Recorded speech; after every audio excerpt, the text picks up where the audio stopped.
Two Tennessee lawmakers expelled last week from their seats returned to those same seats thanks to reappointments this week from their locally elected bodies. A majority of Republicans in the state House voted to expel those representatives for breaking rules of decorum and carrying on protests about gun violence into the well of the House.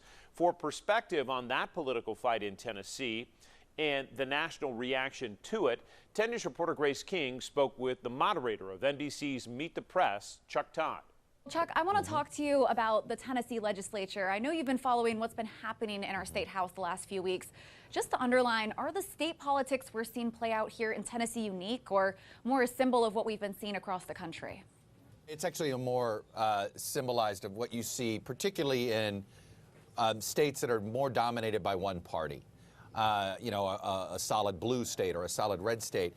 And you see similar circumstances with the legislatures being supermajorities. It's more acute in the red states because the gerrymander, the divide, the political divide to create the supermajority also has a divide along racial lines.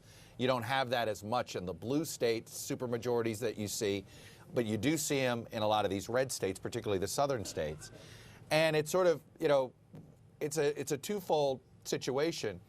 You get the gerrymander, it gives one party control, and then when they get control of the institution, they sort of change the rules to make sure the majority rules, right? Whether it's cutting off debate, cutting short debate, changing the rules to, quote, streamline things.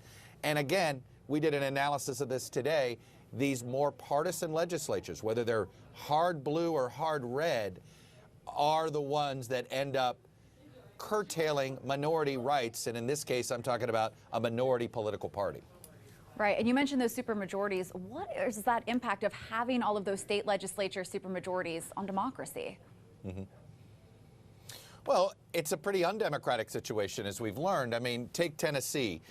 I believe it's about half of the 75 state House members didn't even have an opponent of any stripe.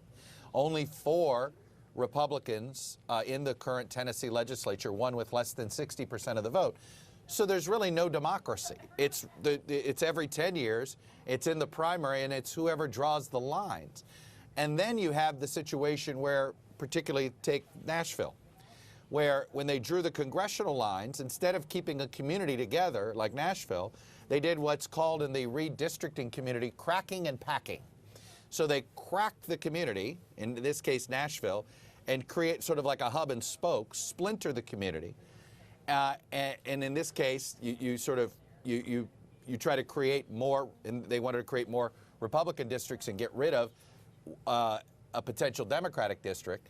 And then when they have to draw a Democratic district, they try to draw, in the state house, we've seen some African-American districts that are from different communities. So they don't keep the cohesive community together.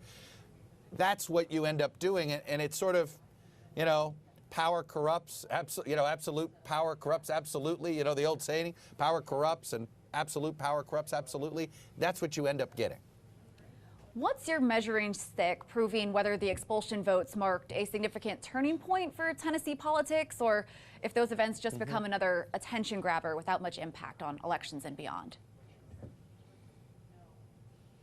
It's a great question. I have a feeling it might be more of a ripple, but we'll see, because everything has been restored.